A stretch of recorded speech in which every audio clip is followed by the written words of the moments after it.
Vous savez, Moïse Katumbi a géré Katanga avec beaucoup de difficultés parce qu'il ne recevait pas la rétrocession des 40%.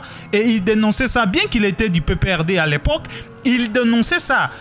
Avec cette méthode de faire, cette privation des recettes des 40% des rétrocessions, Moïse Katumbi a réussi à transformer les Katanga. Moïse Katumbi a réussi à multiplier les recettes du Katanga. Et je vous dis, à un moment donné, Katanga était devenu le premier contributeur en termes de budget dans toutes les provinces. Donc, il a fait au Katanga, il ne pouvait pas faire dans toute la République parce qu'il était seulement gouverneur du Katanga. Il devrait faire qu'au Katanga. Mais maintenant, lorsque nous allons lui confier la responsabilité de la République démocratique du Congo, je vous dis, avec les ressources qu'il va mobiliser, avec l'énergie qu'il va mettre en place, je vous dis, il fera plus que ce qu'il a fait au Katanga. Parce qu'au Katanga, il était bité à des contraintes, entre autres, il n'y avait pas de rétrocession. Mais il a réussi quand même à faire quelque chose. Voilà un bon gestionnaire, voilà quelqu'un à qui nous pouvons faire confiance. Merci.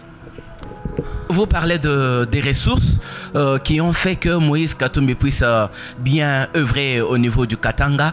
Nous nous rappelons très bien au moment de la sortie de Ensemble pour le changement en Afrique du Sud, il avait déclaré qu'il serait capable de mobiliser plus de 100 milliards de dollars. Vous qui êtes derrière Moïse Katumbi, qui les soutenez aujourd'hui, comment est-ce que Moïse Katumbi peut-il arriver à mobiliser une telle somme? Quelqu'un qui essaye de mettre en place les stratégies pour arriver à maximiser les recettes du Katanga. Moïse Katumbi avait mis en place une politique de canalisation des recettes. Alors la même politique, si il met ça à la tête du pays, je vous dis, nous allons réaliser des recettes importantes dans notre pays. Et je vous assure que si on canalise seulement les circuits, donc partant des poches du contribuable jusqu'à la caisse de l'État, on verrouille les circuits et qu'il n'y ait pas de coulage des recettes, je vous dis, notre pays peut mobiliser plus de 100 milliards de dollars. Je suis Moïse Katumbi, je suis Katumbi, je paye sa caution. À Kinshasa, nous allons organiser une activité. C'est que vous n'avez pas encore commencé à Kinshasa? Non, en fait quoi, qui ont été prises. Il y a des numéros de compte bancaire, il y a des numéros M-Pesa, Orange Money et Airtel Money. Les gens sont en train déjà de donner. Ok.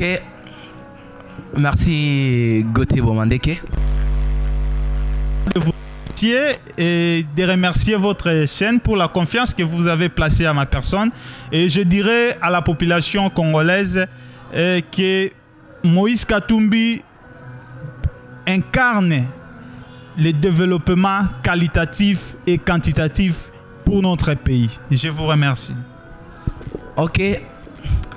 Moïse Katumbi incarne l'espoir quantitatif et qualitatif du pays. C'est ça les mots de la fin de Gauthier Bomandeke. Ainsi, chers téléspectateurs, nous vous remercions d'avoir choisi iPoint Télévision et surtout de suivre votre émission tous ensemble. Et nous vous remercions vraiment de nous avoir choisis. Et surtout, si cette émission vous a plu, n'oubliez pas de vous abonner et surtout de partager aussi notre chaîne et notre lien, car cela vous tiendra en alerte plutôt sur chaque information et chaque nouvelle qui sera vraiment bénéfique pour vous et vous serez tellement informés. Merci et à la prochaine.